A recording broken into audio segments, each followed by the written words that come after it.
Bonjour à tous. À l'heure où j'enregistre cet épisode, nous ne sommes qu'à la veille d'Halloween et c'est pourquoi j'ai décidé aujourd'hui de vous parler de trolls. On pourrait presque avoir plus peur des trolls que des zombies et je vous explique tout de suite pourquoi et surtout comment y remédier. En gros, les trolls en folie, je vous explique comment dompter les bêtes du web. Salut à tous, bienvenue dans cet épisode de la com n'a qu'à bien se tenir où aujourd'hui, on va s'attaquer à un sujet brûlant qui nous concerne tous, les trolls en ligne, qu'on appelle également haters ou tout ce que vous voulez. Vous savez, ce sont ces personnages qui semblent avoir pour mission de transformer nos journées en cauchemars numériques. Alors, vous allez me dire, comment faire face à ces fauteurs de troubles avec humour et efficacité ? Installez-vous confortablement, prenez votre petite boisson chaude, vos bonbons s'il vous en reste de votre récolte d'Halloween. On est parti pour un voyage au pays des trolls. D'abord, mettons les choses au clair, les trolls, ce sont ces internautes qui aiment semer la zizanie dans les commentaires. Ils sont là pour piquer, provoquer et même parfois insulter. Tout ça pour le plaisir de voir le monde brûler ou du moins votre fil d'actualité. Mais alors, pourquoi font-ils ça, me direz-vous ? J'aurais envie de vous répondre comme la publicité d'Orangina il y a quelques années avec sa tronçonneuse. Et parce que... Mais bien souvent, c'est une question d'attention. Imaginez un enfant de 5 ans. Oui, parce qu'on leur donne pas un âge plus élevé. Avec un mégaphone, genre Morning Live, c'est bon, vous voyez ? Et une envie irrépressible de se faire remarquer. Voilà, en gros, vous avez l'idée. Alors, déjà, pourquoi est-ce qu'ils existent, ces trolls ? Prenons un moment pour explorer les raisons psychologiques derrière le comportement des trolls. Souvent, c'est une question de validation personnelle. Dans un monde où tout le monde cherche à être entendu, moi un petit peu aussi avec mon podcast, donc n'hésite pas à liker et à commenter, certains choisissent la voie du chaos pour se faire remarquer. Derrière l'écran, ils se sentent tout puissants, invulnérables et parfois même invisibles. C'est tellement facile derrière un clavier de se sentir surpuissant, sauf que là, c'est pas des super-héros, mais c'est du super-zéro, quoi. C'est un peu comme si l'anonymat du web leur donnait une cape d'invisibilité à la Harry Potter, leur permettant de dire des choses qu'ils ne diraient jamais en face de quelqu'un. C'est un peu aussi comme ceux qui attaquent en bande une seule personne parce que tout seul, mais jamais ils diraient. Vous voyez ? J'ai ce que j'appelle, moi, des personnes sans couilles. Je suis désolée de le dire, mais c'est une réalité.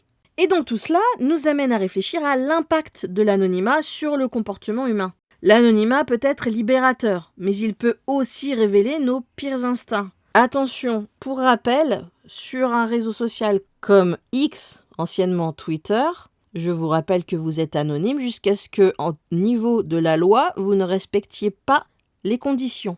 Et là, votre anonymat, il saute. Donc pensez à rester correct sur les réseaux sociaux, ça ne vous coûte rien. On vous verra tout autant, et en plus, vous pourriez même avoir des réponses agréables.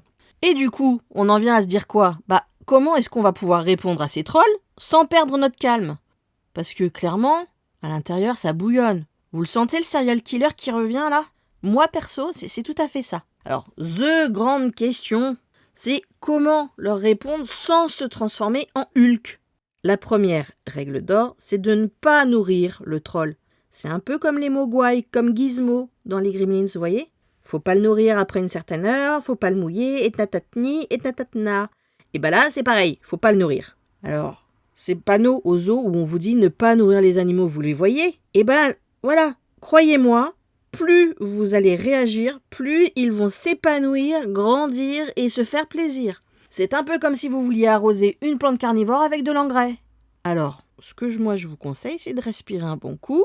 Vous résistez à l'envie de vous lancer dans une joute verbale, on oublie les tenues médiévales, mais soyons honnêtes, parfois, on ne peut pas s'en empêcher. Alors, comment, dans ce cas-là, leur répondre avec humour et surtout, efficacité ? Je vais vous donner un exemple concret, en tout cas qui me semble à moi concret. Disons que quelqu'un commente sous votre post « Ton contenu est aussi intéressant qu'une boîte de haricots verts ». Au lieu de vous énerver, répondez avec un peu de légèreté « Merci pour le compliment ». Les haricots verts sont très nutritifs. Le but ici, c'est un peu de désamorcer la situation avec de l'humour, montrer que vous êtes au-dessus de tout ça et peut-être, qui sait, que votre répartie fera sourire d'autres lecteurs et vous amènera du monde. Je vois par exemple, si vous prenez Julien Doré, on le voit fréquemment dans les actualités parce qu'il répond à ses haters d'une façon mémorable. En termes de punchline, il fait partie des rois selon moi. Alors après, vous allez me dire, oui, si ça m'amène d'autres personnes, c'est sympa. Et du coup, ça me fait venir à la communauté, votre communauté. Votre communauté, c'est aussi un autre outil dans votre arsenal anti-troll. Parce que vous avez construit une grande fidélité avec votre audience. Et laissez-les vous défendre. Certains prendront votre défense. Alors parfois, vos fans peuvent être vos meilleurs alliés pour remettre ces fameux trolls à leur place.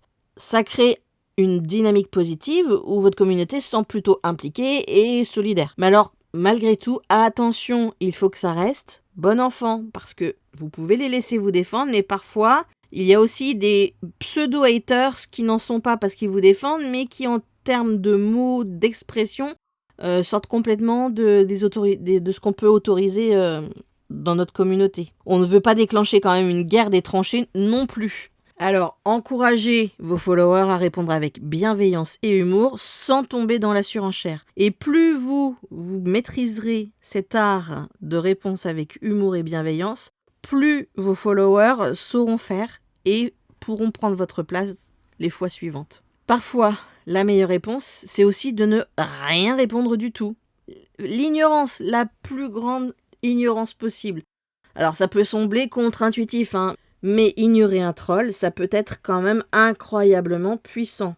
Comme vous ne leur donnez pas d'attention et que c'est pourtant ce qu'ils recherchent, vous leur enlevez leur pouvoir. Hop, c'est comme dans WoW. Tu retires les familiers et puis tout ce qui peuvent sortir de leur poche, ça reste après un personnage de jeu vidéo, limite plateforme, limite Mario, tu vois. C'est aussi un peu comme si t'avais un feu de camp qui s'éteint faute de bois. Tu vois le truc ? Bien sûr, ça demande une certaine maîtrise de soi, mais avec un peu de pratique, je suis persuadée que ça pourra devenir ta seconde nature et que ça marchera. Sinon, j'ai une dernière solution, enfin presque dernière. C'est la solution radicale. Le bon vieux bouton bloqué. Ding ! Parfois, il n'y a pas d'autre choix. Si un troll devient vraiment insupportable, que les réseaux sociaux, bien que tu fasses des remontées, ne réagissent pas, et en l'occurrence ils sont très mauvais dans le fait de réagir correctement, faut pas hésiter à bannir de ton espace numérique ce petit-là. Après tout, ta santé mentale, c'est quand même primordial comparé au reste, on est bien d'accord. Si tu veux que ton activité tourne, ta santé mentale, c'est plus important. Donc pense à ce petit bouton comme si tu avais un bouclier magique et qu'il te protégeait des énergies négatives. Et puis en plus, j'ai envie de te dire, tu l'utilises sans culpabilité quand c'est nécessaire. Après tout, c'est lui qui est venu te chercher. Il récolte ce qu'il a semé. Enfin, n'oublions pas que derrière chaque troll se cache malgré tout, on a du mal à le croire, mais c'est une réalité, un humain. Peut-être qu'ils ont juste passé une mauvaise journée ou qu'ils traversent une période difficile, alors un peu de compassion ne fait jamais de mal. Et puis qui sait, peut-être que votre réponse pleine d'humour et de bienveillance les fera réfléchir à 2 fois avant de troller à nouveau. Parfois, on le sait, malgré tout, dans la conjoncture actuelle, dans la société dans laquelle on vit, un petit mot gentil peut désarmer même les plus féroces des trolls. Restez zen et amusez-vous. Voilà, mes chers auditeurs, c'était ma petite plongée dans le monde des trolls en ligne. J'espère que ces quelques astuces pourront t'aider à garder ton calme et à transformer ces moments de tension en opportunités pour briller par ton humour et ta sagesse. N'oublie pas, la clé, c'est de ne pas prendre tout ça trop au sérieux. Après tout, on est là pour s'amuser quand même, malgré le fait que ce soit notre boulot. Merci d'avoir écouté cet épisode de La Com n'a qu'à bien se tenir. Si vous avez aimé, n'hésitez pas à vous abonner, à partager autour de vous, à commenter, voire à me mettre quelques petites étoiles si vous le souhaitez. Surtout, restez zen, même face aux trolls. C'était Céline, votre social media manager. Je vous dis à la prochaine. Allez, ciao.